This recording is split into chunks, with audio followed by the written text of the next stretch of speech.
Ok. Donc la dernière fois, on a fini là-dessus. D'accord? On avait démontré le théorème principal du flow et des coupes mines, qui sont que le flow max est égal à la coupe mine. Alors je trouve qu'on est allé beaucoup trop vite. Normalement, ce qu'on a fait en 1 heure la dernière fois, normalement, je le fais en 2 ou 3 heures. Mais d'habitude, j'utilise pas les mêmes outils. D'habitude, je le fais au tableau, donc ça prend plus de temps. Du coup, vous avez plus de temps aussi pour assimiler les notions et réfléchir à ce que je vous raconte. Donc aujourd'hui, on va essayer de ralentir. Et de manière générale, s'il y a des cours où vous trouvez que ça va trop vite, où vous n'arrivez pas à comprendre sur le moment, il faut le dire. D'accord? Il faut poser des questions, il faut dire là, ça va trop vite, tout simplement. Et on prend plus de temps pour expliquer. Parce que si on fait tout à cette vitesse-là, on va avoir fini bien avant la fin, et puis vous aurez une somme d'informations à réviser qui sera colossale. Donc on va essayer pour cette déjà de faire un petit rappel sur ce qu'on a vu la dernière fois. Donc on va commencer par ça. Je vais prendre aussi un chrono.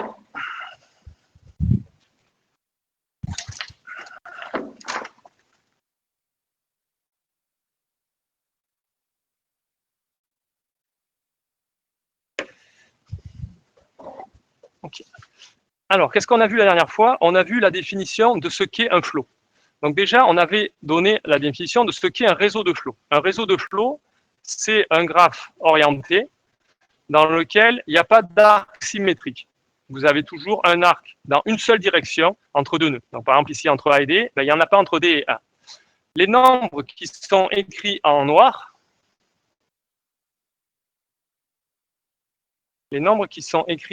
ici, ce sont les capacités des arcs. D'accord? Chaque arc a une capacité qui correspond au maximum de flow qu'on peut envoyer.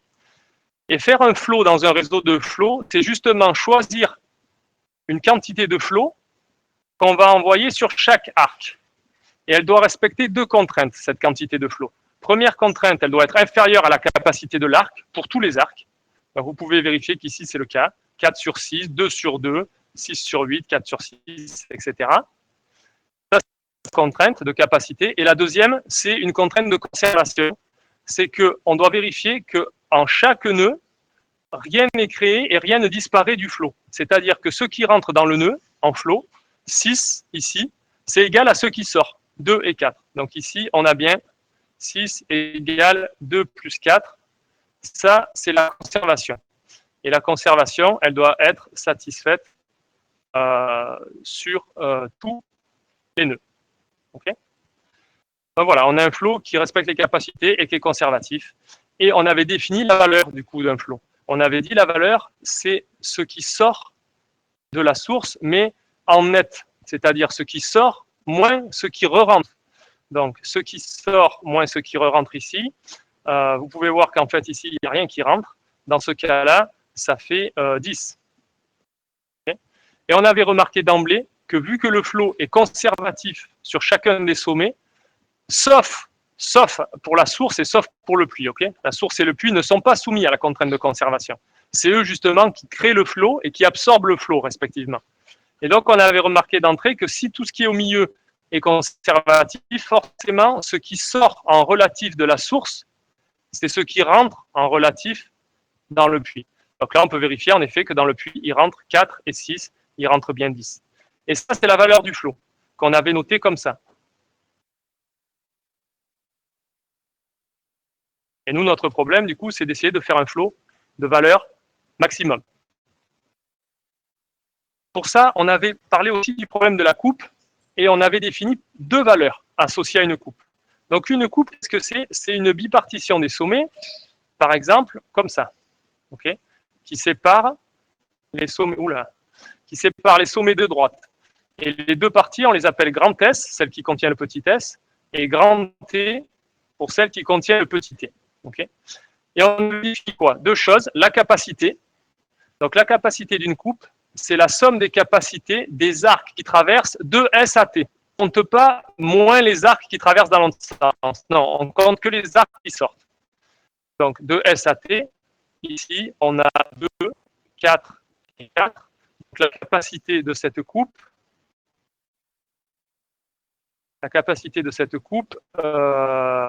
j'ai mal compté, c'est pas ça du tout. La capacité, c'est en comptant les capacités, 2, 8, et 6 qui sortent. Donc la capacité, c'est 2 plus 8 plus 6 égale 16. Ok, ça c'est la capacité. Le flot net à travers la coupe, cette fois c'est net, c'est-à-dire ce qui passe dans le bon sens, c'est-à-dire de S à T, moins ce qui passe dans l'inverse. Donc là, pour le coup, on compte ces nombres-là, là, 2, 4 et 4 qui passent de S à T, et il n'y en a pas qui passent dans le sens inverse. Okay. Donc ici, le flot net à travers la coupe ST,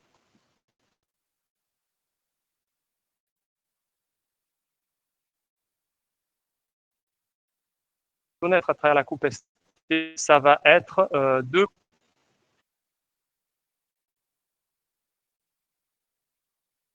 égale 10. Là, je vous fais remarquer que la définition de ce qui sort de la source, de la quantité relative de flot qui sort de la source, c'est exactement la même définition que le flot net vers la coupe qui est formée de S tout seul et de tout le reste de l'autre côté, tous les autres sommets, de l'autre côté.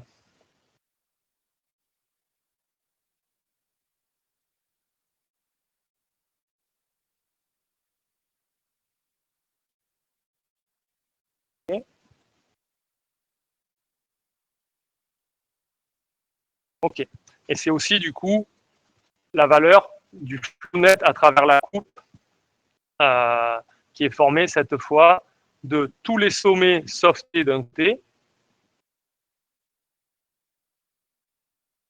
et de T tout seul de l'autre côté. Ça aussi, c'est égal à la valeur du flot, par définition. Ok.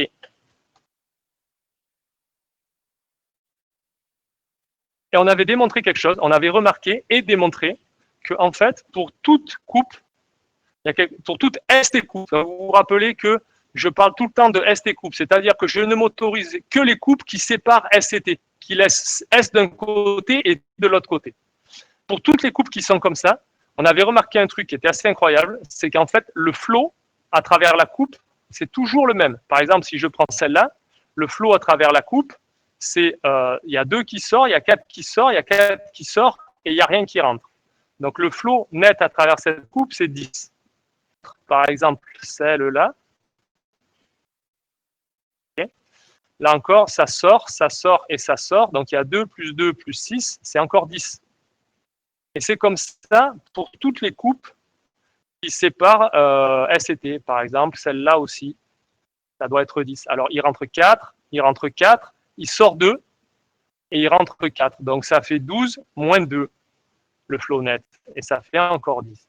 Donc le flot net, c'est le même à travers n'importe quelle coupe. D'accord ? C'est pas seulement pour ces deux coupes particulières qui isolent S et qui isolent T, où on avait remarqué d'emblée que c'était le même, on a même montré que c'était le même pour toutes les coupes. Alors, petite question pour vous. Quel est le flot net à travers une coupe qui n'est pas une ST coupe, c'est-à-dire qui ne sépare pas S et T, qui les laisse du même côté? Que vaut le flot net à travers une coupe comme ça? Donc on a dit le flot net à travers une coupe qui sépare S et T, c'est toujours le même, c'est la valeur du flot, c'est ce qui sort de S, c'est ce qui rentre dans T. Mais si je ne sépare pas S et T, ça va être quoi la valeur du flot net? Regardez s'ils répondent dans le chat. Oh, j'ai oublié d'enregistrer. Ouais, merci. J'enregistre. Tac. Voilà, c'est parti, l'enregistrement commence. Donc ça va être quoi la valeur d'un flot à travers une coupe qui ne sépare pas S et T? Vous pouvez en prendre une en exemple? Oui. Faites combien? Le flot maximum? Non. Alors si ça ne vous saute pas aux yeux, prenons un exemple. Regardez, je prends une coupe, je définis une coupe qui ne sépare pas S et T. Par exemple, celle-là. Okay. Celle-là laisse S et T du même côté. Qu'est-ce qui rentre et qu'est-ce qui sort? Il rentre 4, il sort 2, il sort 6. Ça fait que le flot, à travers ça, là, ça serait, le flow net, ça serait 4 plus 4, moins 2, moins 6. Ça fait 0. On essaye ailleurs pour voir si c'est toujours vrai. Je prends une coupe qui ne sépare pas ST. Je vais en prendre une bizarre, comme ça là. Et S et T sont encore du même côté de mon trait. Là. Donc je regarde ce qui rentre. Il rentre 2. Ici, là. Il rentre 2. Ici, non, ça ne rentre pas. Il rentre 4 ici. 2 plus 4. Il rentre 4 ici. Plus 4. Il sort 6 ici. Moins 6. Et il sort 4 ici. Moins 4. Ça fait combien? 0. Est-ce que vous pouvez m'expliquer ce phénomène? Oui? Exactement. Parce qu'il y a un côté de la coupe. Quand je prends une coupe qui ne sépare pas S et T, vous voyez là, comme la dernière qu'on vient de considérer, les sommets CD, ils sont conservatifs. Donc tout ce qui rentre est égal à ce qui sort. Donc il y a ceux qui rentrent depuis l'extérieur, il y a ceux qui sortent vers l'extérieur, et puis il y a ceux qui s'échangent entre eux. Mais au total, ceux qui rentrent vers eux et ceux qui ressortent, vu que eux, ils n'en créent pas et ils n'en gardent pas, n'accumulent pas de flot, ben c'est forcément 0 le bilan entre ceux qui rentrent et ceux qui sortent dans ce système qui est fait que de nœuds conservatifs. Okay. Donc en fait, même pour les coupes qui ne sont pas des ST coupes, ça reste vrai que le flot c'est toujours le même, c'est pas la valeur du flot, c'est 0. Donc une coupe qui sépare S et T, le flot c'est toujours la valeur du flot. Une coupe qui ne sépare pas S et T, c'est toujours 0. Okay. Et tout ça, ça vient, c'est une conséquence directe des contraintes de conservation. Est-ce que je voulais vous dire quelque chose de plus avec ça? Oui, je voulais quand même vous faire remarquer un truc qu'on avait remarqué, alors je vais revenir sur celle-là peut-être, c'était que par définition de ce qu'on a donné de la capacité et du flot net à travers une coupe, on a toujours le flot net, il est forcément inférieur à la capacité de la coupe, le flot net à travers la coupe. Pourquoi?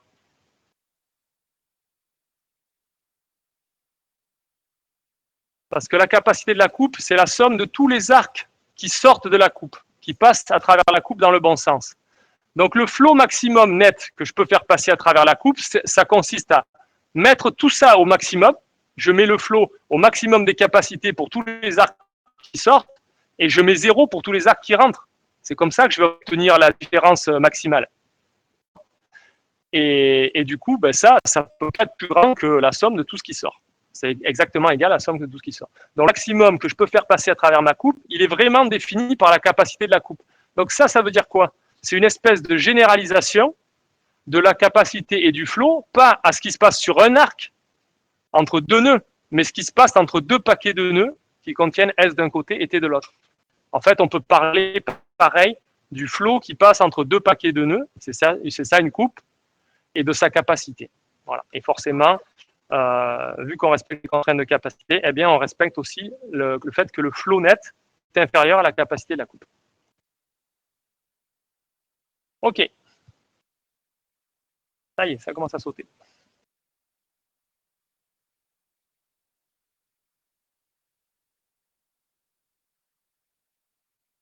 Alors, le théorème fondamental qu'on avait vu la dernière fois, c'était celui-là. C'était de dire que la valeur du flot maximum, elle était exactement égale à la valeur de la coupe minimum. Donc, rappelez-vous, dans la coupe minimum, ce qu'on cherche, la valeur qu'on cherche à minimiser pour la coupe, c'est sa capacité. On cherche la coupe de capacité minimum et on cherche le flot de valeur maximum. On avait dit, on a montré même, que ces deux quantités, elles sont égales. Je vous propose une réécriture de ce théorème. Donc ça, c'était le théorème, peut-être je reviens dessus quand même, c'était le théorème qui avait les 3 points là. Voilà, c'est lui, il est où? Il est là. C'est celui-là. On l'avait formulé comme ça. 3 propositions équivalentes. F est un flot maximum de G. Le résiduel ne contient pas de chemin augmentant. Et il existe une ST coupe saturée, c'est-à-dire dont le flot à travers la coupe, c'est exactement la capacité de la coupe. Okay. Rappelez-vous que là, ça, c'est aussi égal forcément à FST, puisqu'on a dit que pour toutes les coupes, le flot net à travers la coupe, c'était la valeur du flot. Donc une coupe saturée, c'est ça, c'est une coupe dont le flot net est égal à la valeur, à la capacité de la coupe. Donc on a dit ces trois propositions sont équivalentes. Je vous propose une réécriture de ces trois propositions, qui est la réécriture que vous allez devoir utiliser tout le temps. C'est celle qui compte pour vous.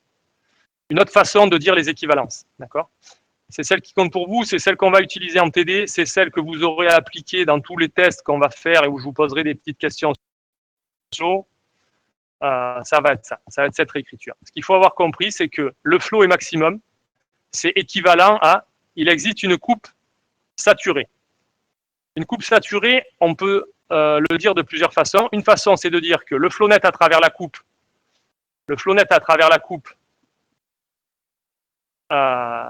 est égal à la capacité de la coupe. Une autre façon, c'est de le regarder dans le résiduel. Et pour nous, le résiduel, ça va être la clé. Cette égalité, dans le graphe original, dans le réseau résiduel, elle se traduit par la capacité dans le réseau résiduel de la coupe ST, elle est égale à 0. Et pourquoi? Parce qu'on avait remarqué la dernière fois qu'en fait, la capacité dans le réseau résiduel, c'est la capacité dans le vrai graphe moins le flow net à travers la coupe. Donc il y a une correspondance directe entre la capacité des coupes dans le vrai graphe et la capacité des coupes dans le résiduel. Dans le résiduel, c'est la capacité dans le vrai graphe moins le flow net à travers la coupe. Et du coup, si on a l'égalité entre le flow net à travers la coupe et sa capacité, ben ça donne directement que la capacité dans le résiduel, elle est 0. Donc il y a deux façons de parler de ce qui est saturé. C'est soit dans le vrai graphe, flow net égale capacité de la coupe, soit dans le résiduel, coupe de capacité nulle. Okay. Donc là, on a une première équivalence qui dit flow maximum équivaut à coupe saturée. Deuxième équivalence, c'est le flow n'est pas maximum. Ça équivaut à il existe un chemin augmentant dans le résiduel. Donc c'est comme ça qu'il faut l'appliquer. Ça veut dire quoi en particulier? Ça veut dire que si je vous donne un réseau de flow, vous trouvez un flow dedans. Bravo. Vous voulez savoir si c'est le maximum ou pas. Qu'est-ce que vous faites? Vous voulez même me prouver à moi que c'est le maximum ou que ce n'est pas le maximum. Qu'est-ce que vous faites?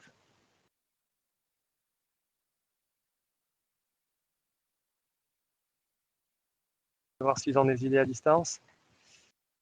Alors, à distance, qu'est-ce qu'ils disent? On fait le résiduel. Si pas de chaîne augmentante, alors le flow est maximum. Ouais, je suis d'accord. Mais je le dirais encore autrement.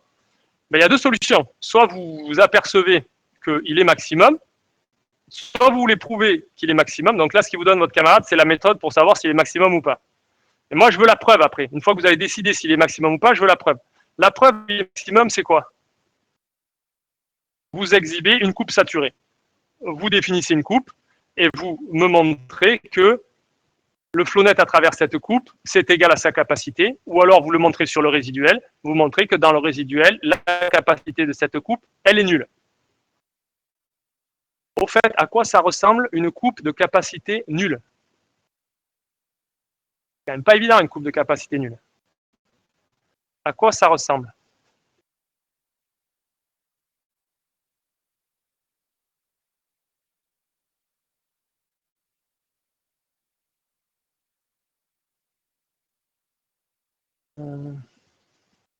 Non, c'est pas une coupe à la source, c'est pas qu'elle n'existe pas.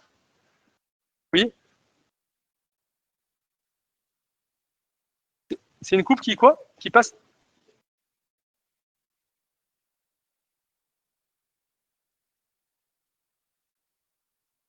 Je suis pas sûr d'avoir compris. Alors, il y a Maxime qui dit pas de flot entrant, que du flot sortant. C'est presque ça. Mais c'est pas à propos du flot, la capacité de la coupe, c'est à propos de la capacité des arcs. Donc, c'est pas de capacité sortante, ça veut dire pas d'arc sortant du tout, que des arcs entrants, que des arcs dans le mauvais sens. C'est nul. C'est très, très particulier. Okay. Donc là, par exemple, là, il n'y a pas dans ce graphe-là. Il n'y a pas de coupe de capacité nulle. On va en voir dans le résiduel.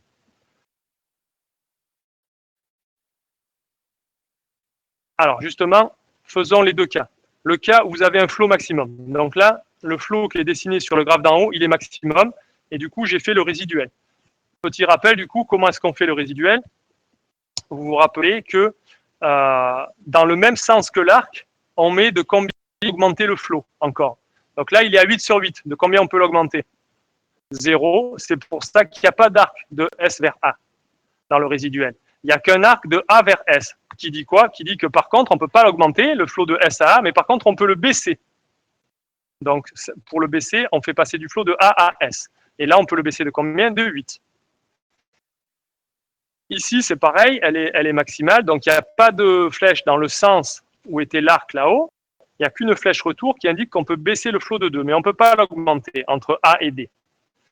Par contre, sur celle-là, voilà, ça c'est le cas général. Sur l'arc entre S et B, on peut soit augmenter le flot de 2 de S à B, c'est ce que dit cet arc-là, soit on peut décider de baisser le flot de 4 en renvoyant du flot de B à S. C'est ce que dit cet arc-là dans le résiduel. Ok, donc ça c'est la définition du résiduel.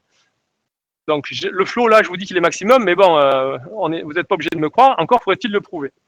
Comment est-ce qu'on fait? Alors là, j'ai une petite incertitude. Ouais, si je vais faire ça, tac. Comment est-ce qu'on fait pour prouver qu'il est maximum? Eh bien, on a une façon, c'est pas la peine de chercher à vue d'œil, parce que des fois les graphes sont compliqués. Il y a une façon automatique de trouver la coupe saturée, la coupe de capacité nulle dans le résiduel. C'est qu'on fait le résiduel, justement, et on fait le parcours qu'on avait fait la dernière fois. Donc, on fait le parcours en largeur depuis S. Donc, je pars de S et je fais le parcours en largeur. Je suis les... Donc, d'abord, je suis cet arc-là. Je me retrouve en B. Je n'ai pas d'autre possibilité pour sortir de S. Je suis les arcs que dans le bon sens. Du coup, je me retrouve en B. Je n'ai pas exploré ces arcs encore en B. Il y en a un sortant. C'est celui-là. Et je me retrouve en C. Il n'y en a pas d'autre sortant de B. Enfin, si, pardon, il y en a un autre sortant, mais il va vers quelque chose que j'ai déjà vu. Donc, ça, je ne vais pas plus loin que ça dans le parcours. Il me reste à explorer les axes sortants de C. Alors, les axes sortants de C, j'en vois 2. Il y en a un là qui me ramène vers un nœud que j'ai déjà vu, pas trop intéressant. Et il y en a un là qui me ramène vers un nœud que je n'ai pas encore vu, qui est A. Et je vais explorer les arcs sortants de A. Il y en a un qui me ramène vers S que j'ai déjà vu.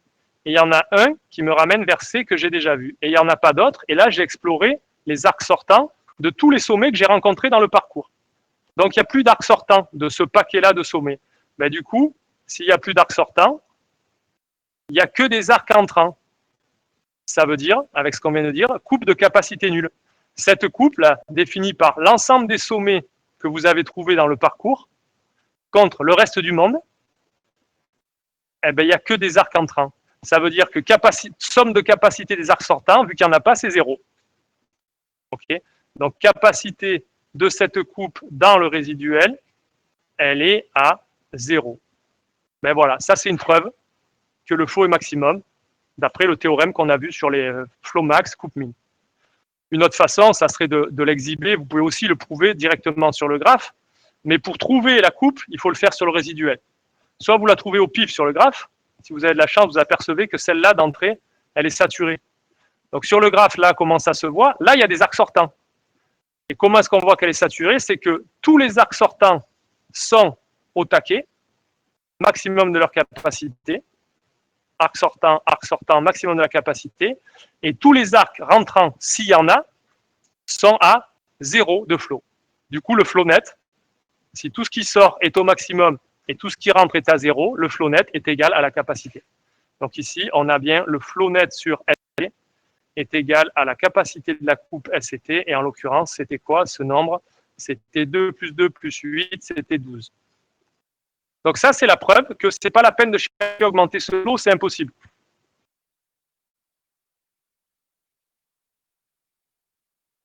Pour le relier à ce qu'on a dit, pour le penser plus simplement, pourquoi c'est pas la peine? Pourquoi est-ce que ça montre directement que c'est pas la peine de chercher à augmenter le flot?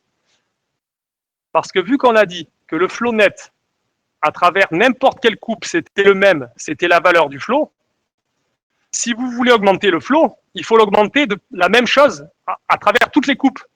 Et là, vous voyez bien que celle-là, c'est pas possible de l'augmenter à travers cette coupe, puisque tout est déjà à fond sur ce qui sort et tout est à zéro sur ce qui rentre. La seule façon de l'augmenter, ce serait d'augmenter un truc qui sort ou de baisser un truc qui rentre. Et bien là, c'est pas possible. Elle est saturée. Okay, voilà. Donc c'est pour ça que ça, c'est une preuve. Une coupe saturée, c'est une preuve de le flow est maximum. C'est fait. Voilà. Ok. Deuxième cas. Le cas du flow non maximum. Donc là, j'ai un flow. On sait qu'il n'est pas maximum puisque c'est le même réseau de flow. Et puis là, j'achève que la valeur 10 au lieu de faire 12. Donc il n'est sûrement pas maximum. Comment je le vois dans le résiduel? Ben, encore, comme avait dit votre camarade, en cherchant un chemin augmentant dans le résiduel. Donc en fait, vous voyez, quand on cherche un chemin augmentant dans le résiduel, soit on en trouve un, ce qu'on va faire là dans un instant, et ça nous permet d'augmenter le flow, soit on n'en trouve pas, et ça veut dire que notre parcours a buté et nous a défini une coupe saturée. Okay, c'est pour ça que c'est gagnant à tous les coups. Vous prenez le réseau résiduel, vous cherchez un chemin, soit il y en a un, vous augmentez le flow et le flow n'était pas maximum, soit il n'y en a pas, et paf, ça vous donne la preuve que le flow est maximum. Donc c'est quand même assez génial. Du coup, là, qu'est-ce qu'on fait? Ben, on fait notre parcours encore. Alors allons-y. Je pars de S. Okay, là, je vais dessiner que les arcs de l'arbre de parcours en largeur. Par exemple, je commence par explorer cet arc. Je tombe sur A. A, il faudra l'explorer. J'explore cet arc. Je tombe sur B, il faudra l'explorer. Allez, j'explore A. A, les arcs me ramènent. Du coup, je ne le dessine pas parce qu'il n'est pas dans l'arbre. D'accord? Il n'est pas dans l'arbre de parcours en largeur. Il y en a un qui sort vers C. Alors, celui-là, du coup, il est dans l'arbre de parcours en largeur. Je le prends. Est-ce qu'il y a d'autres arcs sortants? Non. Donc maintenant, je dois explorer les arcs sortants de B. Il y en a un qui me ramène à quelque chose que j'ai déjà vu. Il n'est pas dans l'arbre. Il y a un autre qui m'amène à quelque chose que j'ai aussi déjà vu. C'est dans l'arbre. Ok, j'ai exploré B. Il me reste C à explorer. Un arc qui m'amène vers quelque chose que j'ai déjà vu. Un arc qui m'amène vers un nœud que je n'ai pas encore vu. Et un arc qui me ramène vers B que j'ai déjà vu. Il n'y en a pas d'autres sortants. Donc j'ai exploré C. Maintenant, je vais explorer D.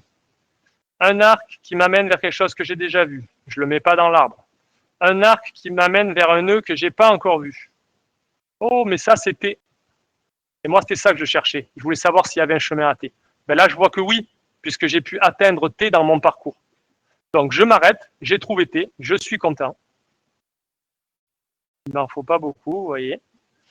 J'ai trouvé T, je suis content. Je remonte dans l'arbre de parcours en largeur. Je remonte et ça me donne un chemin. Hop, hop, hop, hop. Ça me donne un chemin de S à T. Eh ben, c'est ça que je vais prendre comme chemin augmentant.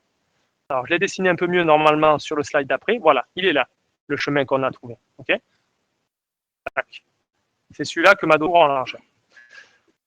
Et sur ce chemin, si je veux en faire un chemin augmentant, il faut encore savoir combien de flots j'envoie sur ce chemin. Ok, il y a un chemin, mais combien de flots je peux envoyer au max sur ce chemin? On va envoyer le max qu'on peut. On va pas faire des choses sous-optimales. On va envoyer le maximum qu'on peut. Max sur un chemin. Ça dépend bien sûr des capacités des arcs sur le chemin.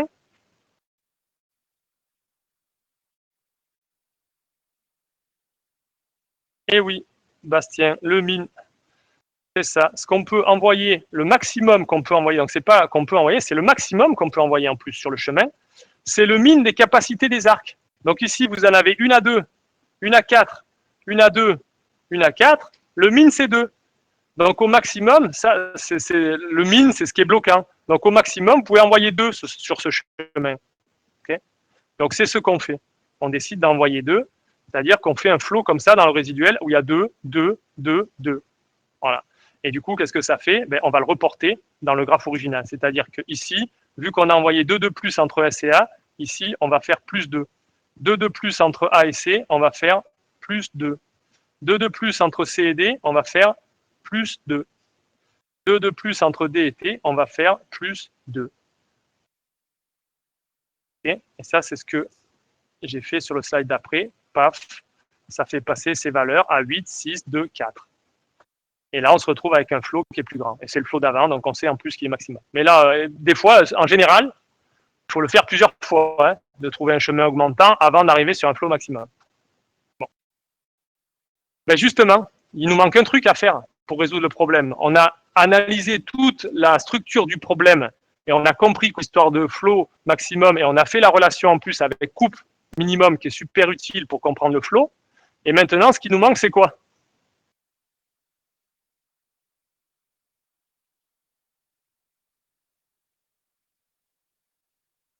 Ben, c'est la réponse au problème. Ce qu'on veut, nous, c'est à la fin, on veut avoir le flow optimal qui va nous permettre, rappelez-vous, de gagner plein d'argent. Si vous trouvez le flow optimal sur ce truc-là, vous allez optimiser la production de toute votre entreprise et ça va rapporter beaucoup.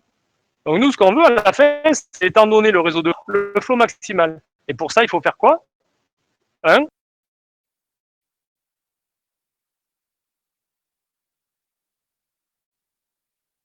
Qu'est-ce qu'il faut faire? C'est quoi qui va donner la réponse? Charlie l'a dit, c'est un algorithme. Ce qu'il nous faut, c'est un algo, on lui donne toutes les données et il nous sort un flow max en sortie. C'est ça qu'on veut. Là, on a compris le problème d'un point de vue structurel, mathématique. Maintenant, on veut l'algo. Mais en fait, ce qui est bien, c'est que l'algo, regardez, avec ce qu'on a raconté, il est tout fait. Parce que la façon dont on a dégagé la structure, c'est déjà un algo. Ah, je voulais parler de ça. Ouais, ok. Petite de faire un algo, du coup. On va voir après pourquoi est-ce qu'on a déjà un algo. Petite pause. Il y avait un truc la dernière fois que je vous ai raconté, j'ai l'impression que c'est pas si bien passé que ça. Vous allez voir que cette fois, ça va être trop long. Voilà. J'avais dit, il y a un petit problème sur l'existence même du flow maximum et de la coupe minimum. Pour la coupe minimum, on avait dit c'est OK. Alors, pourquoi c'est OK? Pourquoi est-ce que c'est sûr qu'il existe toujours une coupe de valeur minimum? En général, c'est vrai qu'on ne se pose pas ce genre de questions. On me dit, on veut minimum, on veut le maximum. Oui, mais est-ce qu'il existe? Quand on est dans des mondes discrets même carrément finis, fini de solutions, c'est toujours clair qu'il y a un minimum. Fini d'objets, qui parmi ces objets? C'est quand il y a un nombre infini d'objets. Dans les réels, vous avez un nombre infini de réels. Je vous ai donné l'exemple. Le réel maximum qui est strict de 1, il n'existe pas. Il n'y en a pas. Vous m'en donnez un très proche de 1, 0,999999. Je dis bravo, je rajoute un 9 et il est plus près le mien. Ben oui, ben alors moi je rajoute un 9 et on est encore plus près. 0,99999999. Donc il n'y a pas de réel maximum qui soit strictement inférieur à 1. Dans les réels, comme il y en a une infinité, le maximum d'une partie, il n'est pas toujours défini. Donc là, la question se pose pour nos flots et nos coupes, parce que nos réseaux, même si j'ai pris tous les exemples avec des capacités entières pour faire simple, en fait, je vous ai donné la définition, c'est des réels les capacités. Donc sur un arc, vous pouvez mettre n'importe quel réel qui respecte la capacité, c'est-à-dire une infinité de réels. Entre 0 par... Il y a une infinité de flots possibles que vous pouvez envoyer sur cet arc. 0,1, 0,2, 0,21, 0,212, 0,2, ce que vous voulez. Donc, comme il y a une infinité de flots, ça pose problème sur l'existence du maximum. Pour la coupe, pourquoi est-ce qu'il n'y a pas de problème? Même si les capacités sont réelles, il n'y a pas ce problème-là. Parce que des coupes, il y en a quand même un nombre fini. Okay, des coupes, il y en a un nombre fini. Il y en a même exactement 2 à l'exposant n-2. Pourquoi il y en a 2 à l'exposant n-2? Parce que comment est-ce qu'on fait, alors des ST coupes, hein, comment est-ce qu'on fait une ST coupe? On met S d'un côté, on met T de l'autre, ça c'est toujours pareil. Et ensuite, il y a un choix. C'est qu'est-ce que je vais mettre du côté de S, et le reste, du coup, je suis obligé de le mettre du côté de T. Donc, il y a combien de choix, de façons différentes de faire une ST coupe? Il y a autant de choix que de choisir qui je vais mettre du côté de S. Et ça, je l'ai choisi parmi combien? Vu que j'ai enlevé S et T, il ne joue pas. Je l'ai choisi parmi N-2. Donc, n'importe quelle partie, n'importe quel sous-ensemble de N-2 sommets, d'ailleurs qu'il soit vide ou que je mette tout le monde, c'est acceptable aussi, et me définit une coupe.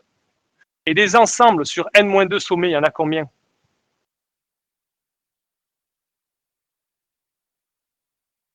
Nombre d'ensembles sur n-2 éléments.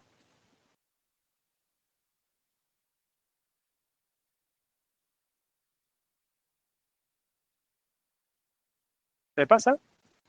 Il faut que vous sachiez ça. Ben, c'est 2 à l'exposant le nombre d'éléments.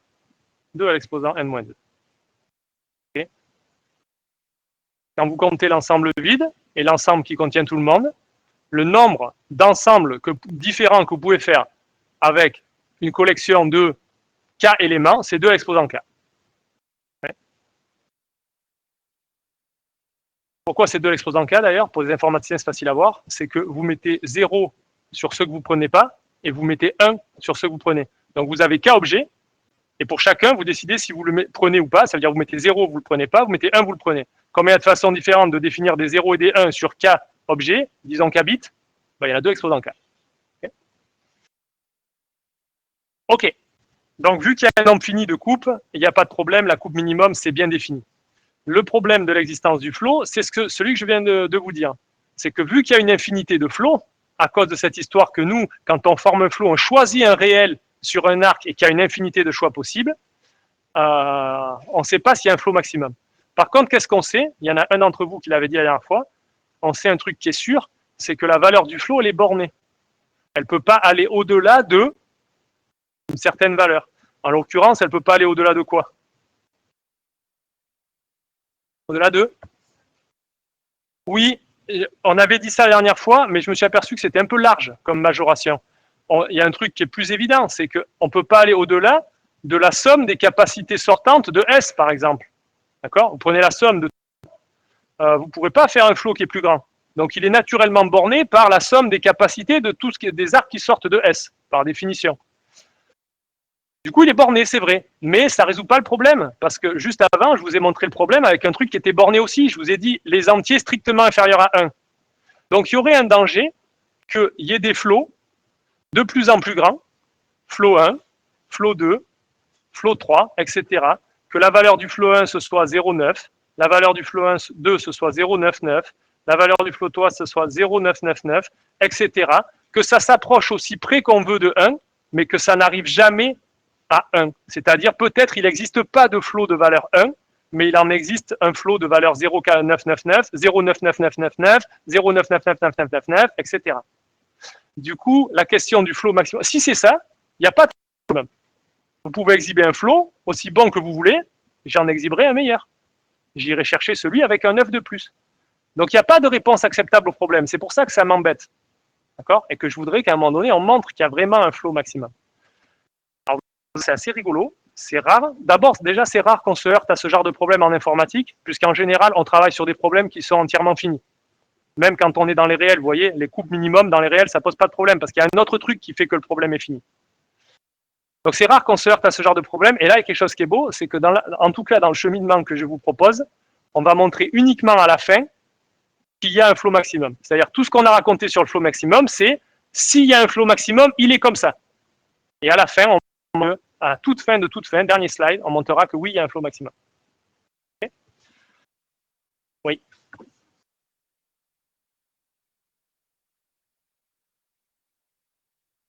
Attends, redis un peu plus fort.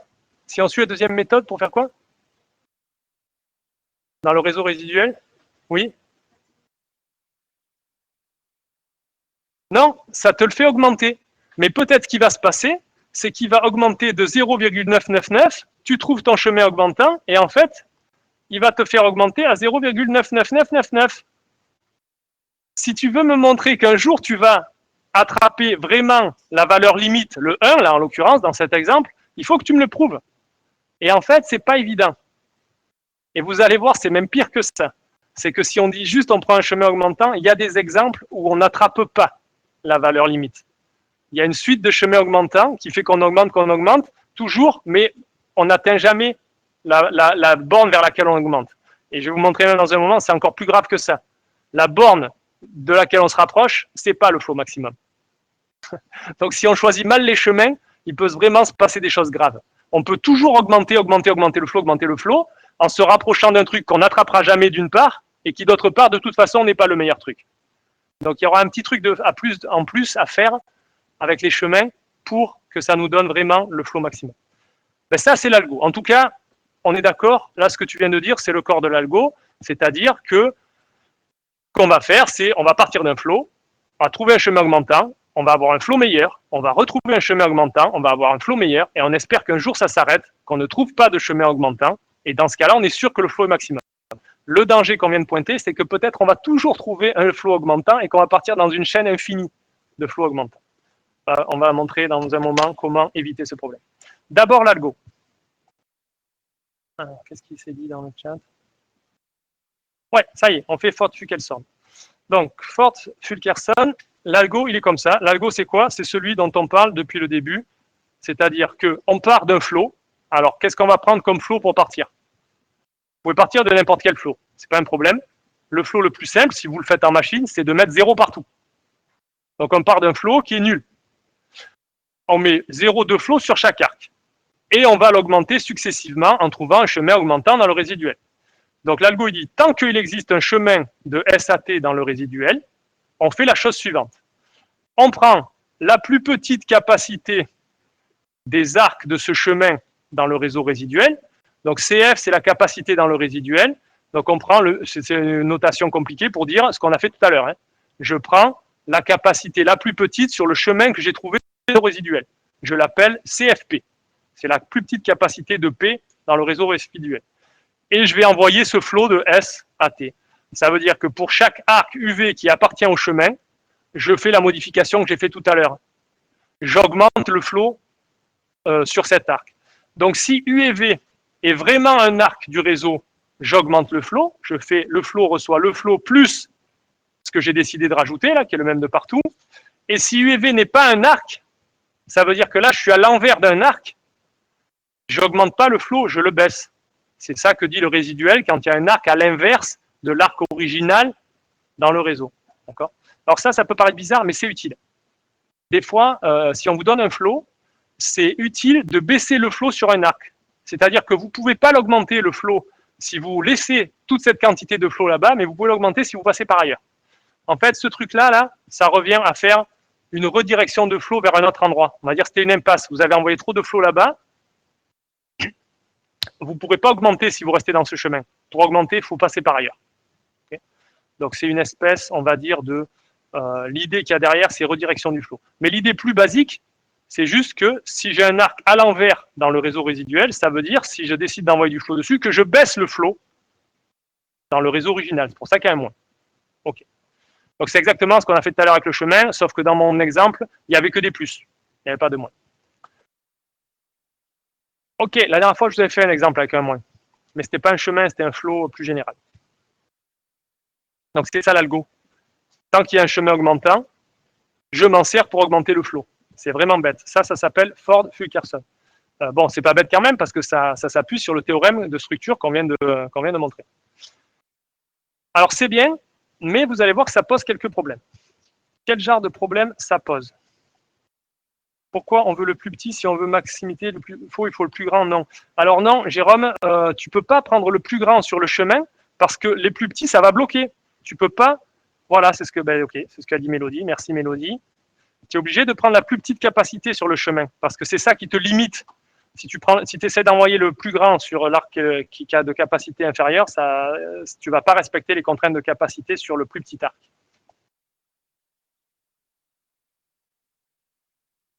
Ok, alors, parlons de quand est-ce qu'il marche l'algo de Ford-Fulkerson. Je vous ai mis sur le transparent d'avant, vous voyez, ne marche pas toujours. Ne marche pas toujours.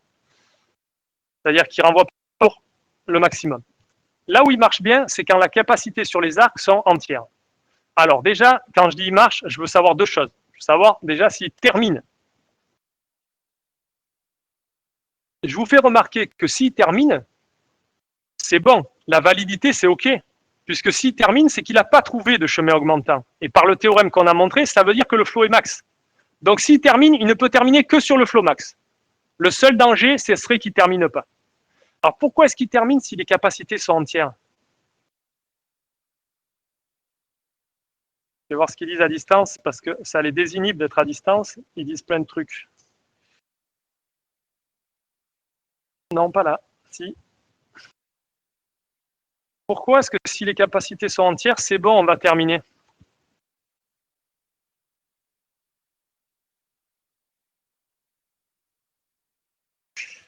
parce qu'il n'y a pas de valeur approchée. C'est l'idée, mais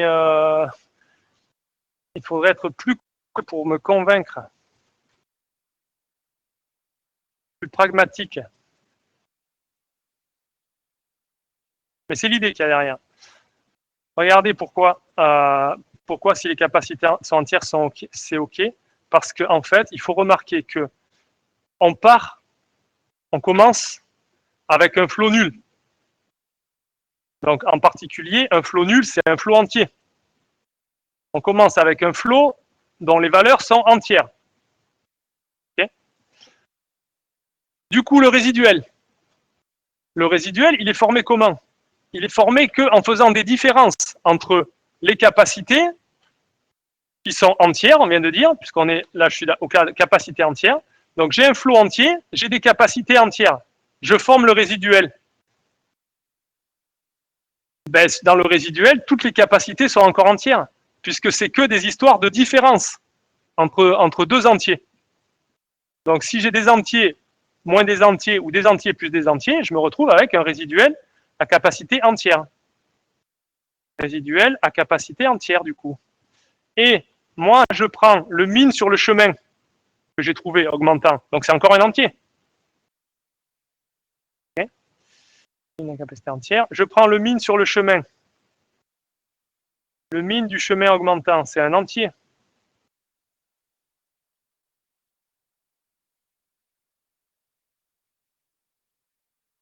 C'est un entier. Et du coup, j'ajoute des entiers à mon flot. Donc, je reste avec un flot entier. Flot entier, et on revient au début. Flot entier, capacité entière, ça va me donner un résiduel entier. Du coup, je vais augmenter le flot par un entier, et je vais rester avec un flot entier. Donc, en fait, je ne sors jamais d'un flot entier. Oui. Et oui. Pourquoi? Parce que on a dit, c'est le flot, il est borné, le flot max, il est borné, et vu qu'il est entier, le flot max, il est borné. Oula, c'est pas beau ce que j'écris. Le flot max est borné et il est entier. Donc, il augmente au minimum de 1 à chaque fois. D'accord? Et du coup, si c'est borné et qu'on augmente de 1 à chaque fois, un jour, on atteint le maximum. Okay. Le flot max, il est borné. Plus, on augmente de 1 à chaque fois, d'au moins 1. On augmente d'au moins 1. Il faut que je m'applique si je veux écrire comme il faut. D'au moins 1 à chaque fois. À chaque fois. Donc ça donne que on atteint le max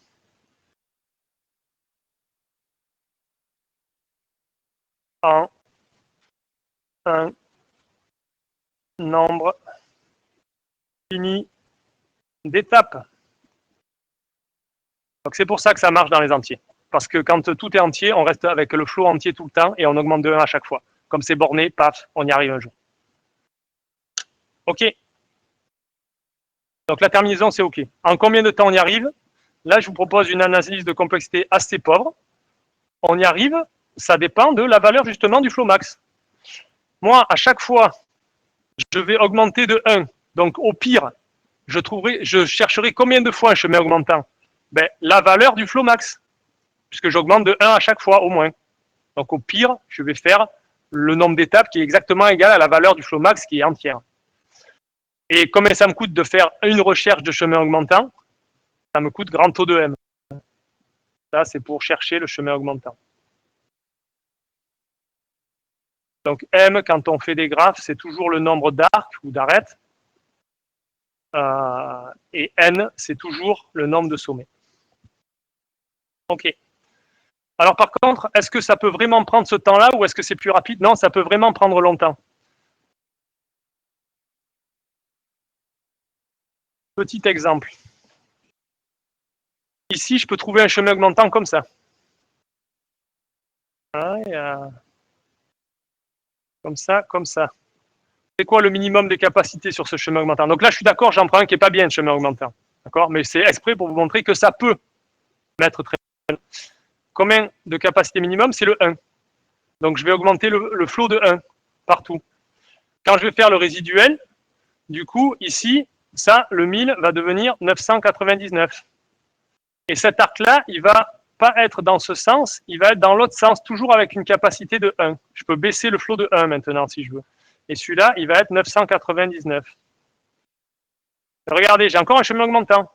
Comme ça, et comme ça. Et la capacité minimum, c'est 1. Donc, je vais encore augmenter de 1. Je fais le nouveau résidu. Je vais avoir 999.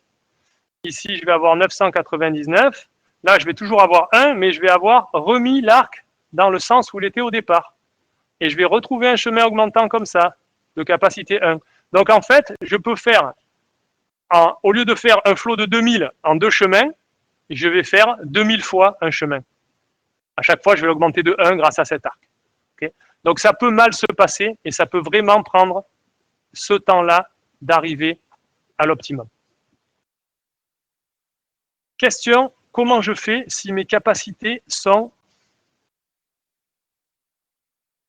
rationnelles, non plus entières, mais rationnelles. Vous vous rappelez ce que sont les rationnels? Les rationnels, c'est les fractions. Okay, c'est un gros nombre, comme 1, 2, 3, sur 3, 4, 5. Ça, c'est rationnel. Comment je fais si j'ai capacité rationnelle? Je veux savoir avoir un algo encore qui termine. D'accord? Donc, sur les entiers, j'ai un algo qui termine. La complexité n'est peut-être pas géniale, mais j'ai un algo qui termine et qui me donne l'optimum. Sur les rationnels, comment je fais?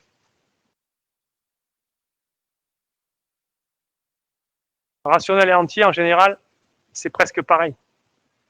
Oui?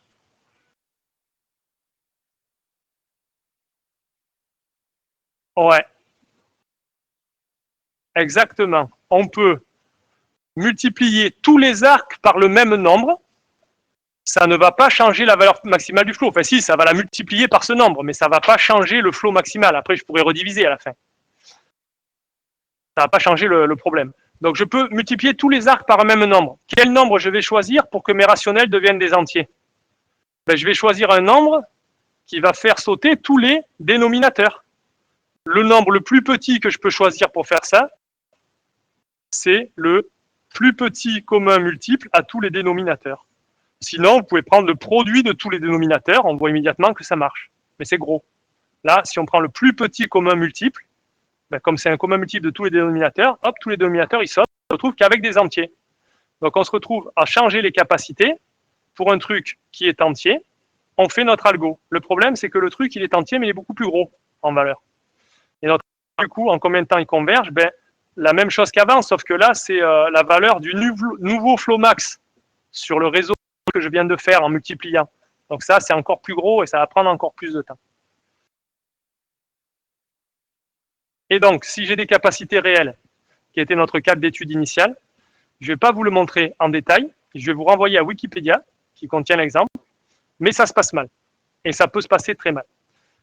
D'abord, est-ce que ça termine? Non, pas toujours.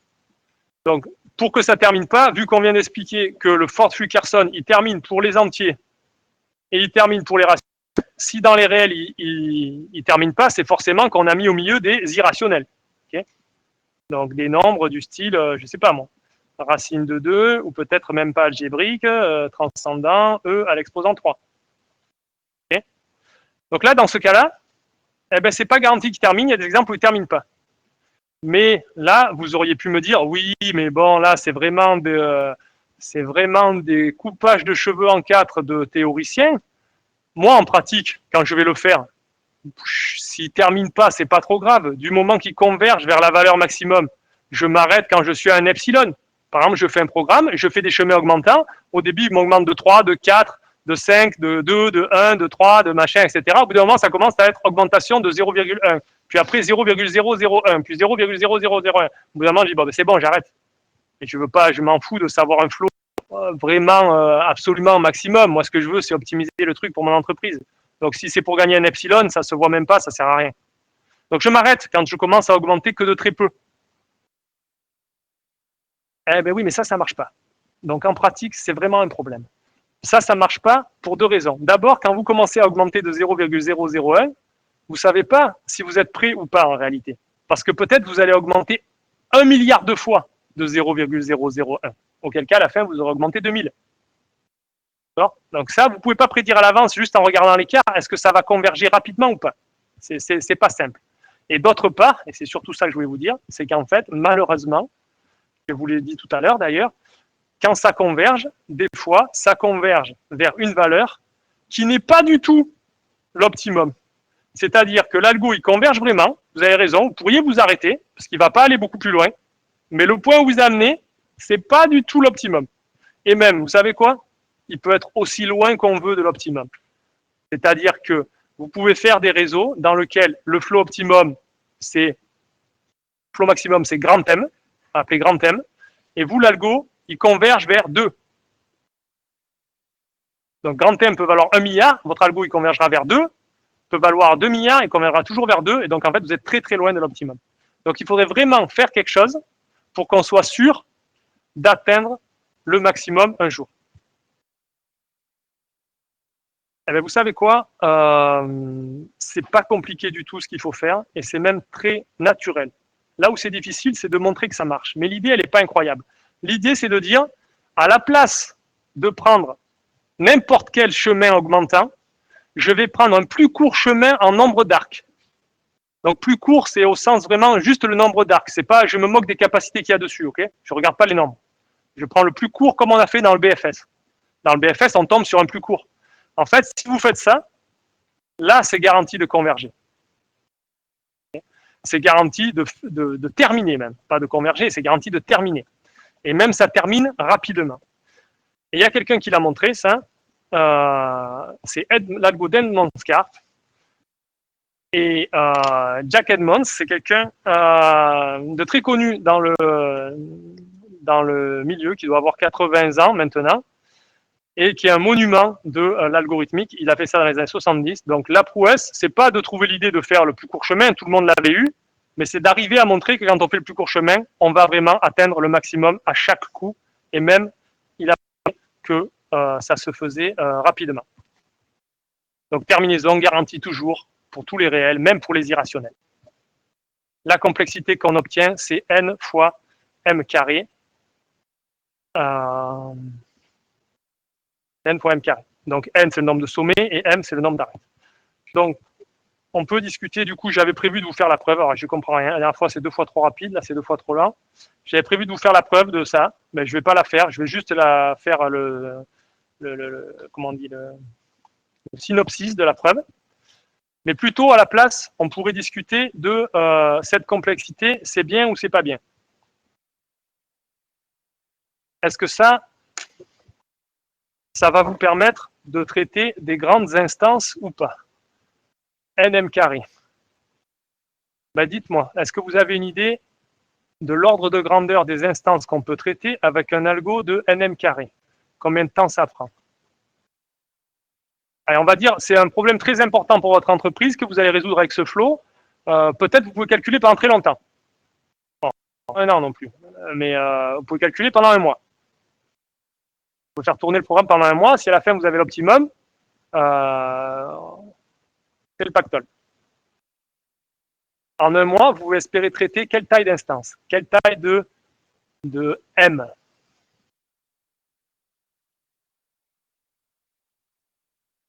Ça, c'est bien d'avoir une idée d'ordre de grandeur. Alors, des fois, moi, je fais des expés, donc j'en ai une idée d'ordre de grandeur. Quand on fait des algos linéaires, on peut traiter avec un algo linéaire.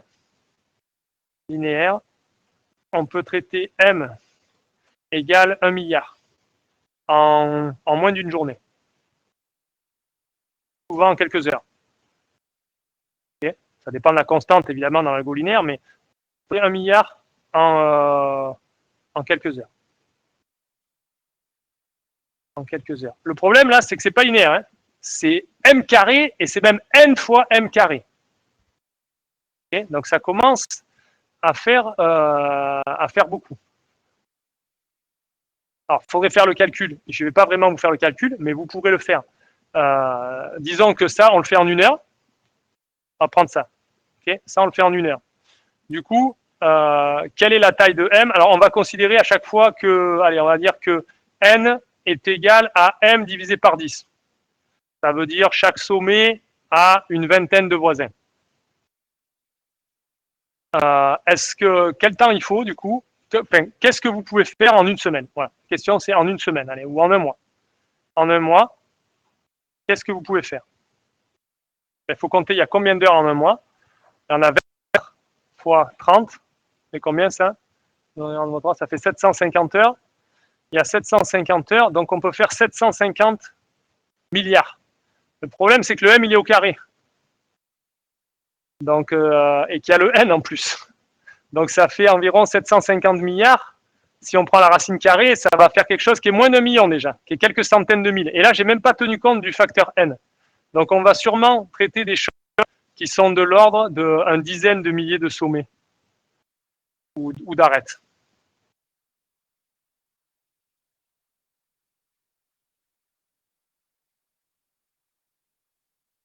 Peut-être moins. Il faudrait faire le calcul comme il faut. Je vous laisse faire le calcul comme il faut. Donc ça, c'est pas mal. Mais c'est pas non plus incroyable. Okay, m égale 10 000, c'est pas des énormes jeux de données. Des fois, on veut optimiser des trucs sur m égale 1 milliard. Okay, donc il y a quand même, ça permet de faire des grosses choses, ça c'est gros. Derrière ça, vous verrez, on fera des algos exponentiels où on va plutôt faire m égale 100. Donc 10 000, c'est quand même mieux que ça, mais c'est pas énorme. Donc tout ça, c'est pour vous dire qu'on a obtenu un algo polynomial, c'est super, mais il faudrait quand même essayer d'obtenir la meilleure complexité qu'on peut. Et en fait, il y a des meilleures complexités que ça. Il y a d'autres techniques que celles que je vous ai présentées. Celle que je vous ai présentée, l'avantage, c'est que c'est la plus simple conceptuellement. Mais il y a d'autres techniques que ça qui abaissent la complexité. Je sais plus ce que c'est la complexité la plus basse. Je ne veux pas dire de bêtises. Je pense que c'est faisable en NM. Mais vous voyez que ce n'est pas non plus très très bas. Il y a quand même un facteur multiplicatif. Je pense que c'est faisable en NM. Ok. Alors, le sketch de la preuve. Et on finira avec ça, du coup. Ça va nous prendre un quart d'heure qui reste. Je regarde s'il y a des questions dans le chat.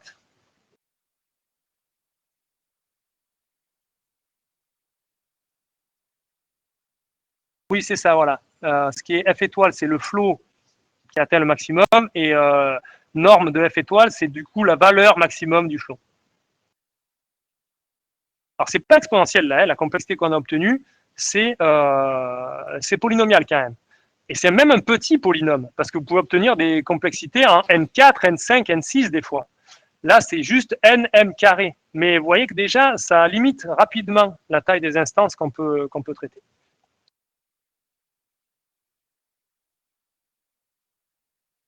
Alors, le synopsis de la preuve, du coup, le synopsis de la preuve de l'algo. En fait, la première chose qu'il faut faire, c'est que dans l'algo d'Edmond Scarp, donc celui où vous prenez le plus court chemin, donc je n'ai pas été très explicite sur ça, je devrais être plus explicite.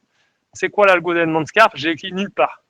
C'est Ford-Fulkerson, où vous changez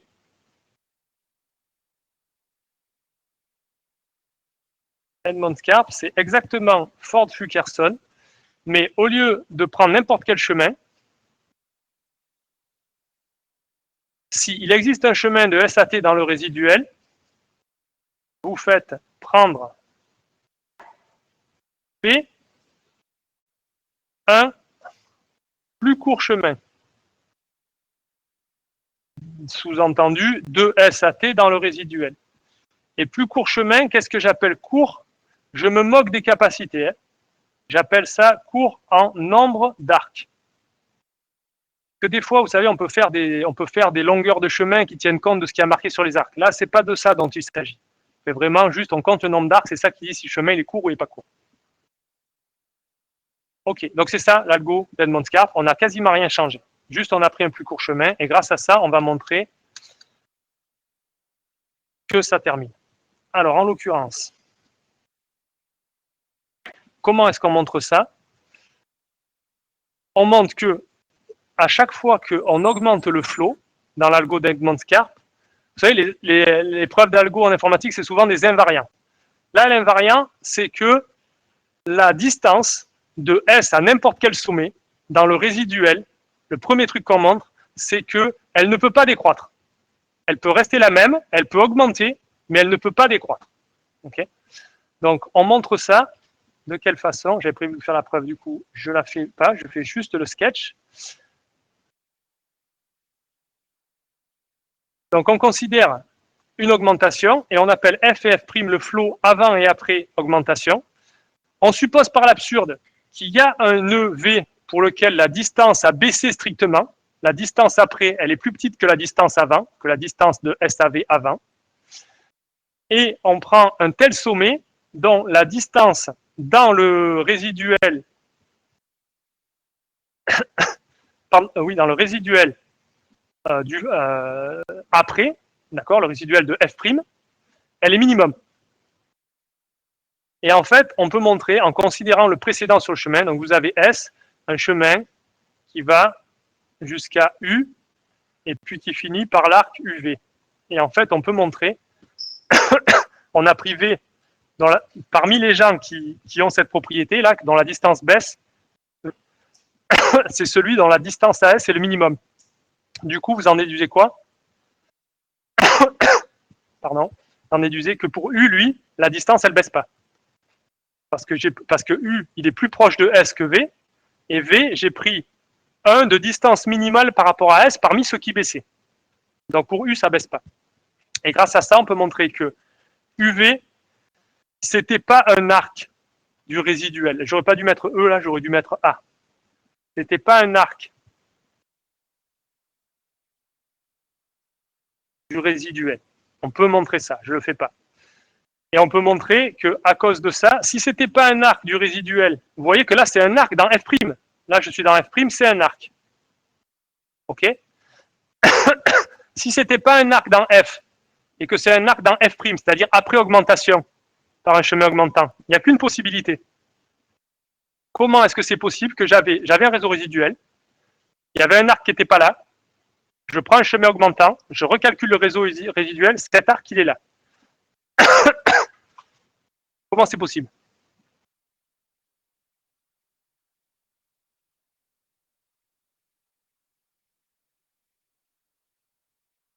Donc j'avais ça, ok? J'avais le résiduel GF,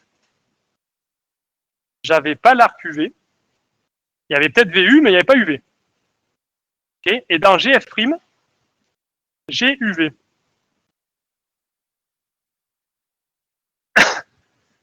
Comment est-ce possible? Il s'est forcément passé quoi?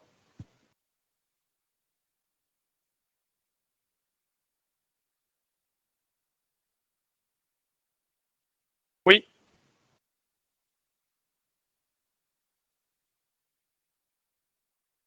Oui, mais quel autre arc? C'est nécessairement de VAU qu'on a envoyé du flot avec le chemin augmentant. Pourquoi? Parce que c'est la seule façon de faire réapparaître un arc dans l'autre sens. Okay, à cause de quoi? Ben, ça veut dire, là, pourquoi il n'y avait pas l'arc UV? Parce qu'on ne peut pas envoyer plus de flot de UAV. Si après, on peut envoyer du flot de UAV, c'est qu'en fait, on a baissé le flot qui transitait de UAV. Ça veut dire qu'on a envoyé du flot de VAU. Une fois que j'ai envoyé du flot de VAU, ben là, je peux décider de baisser le flot que j'ai envoyé de VAU. Donc, je peux avoir un arc de UAV qui me dit que je peux envoyer du flot dans ce sens.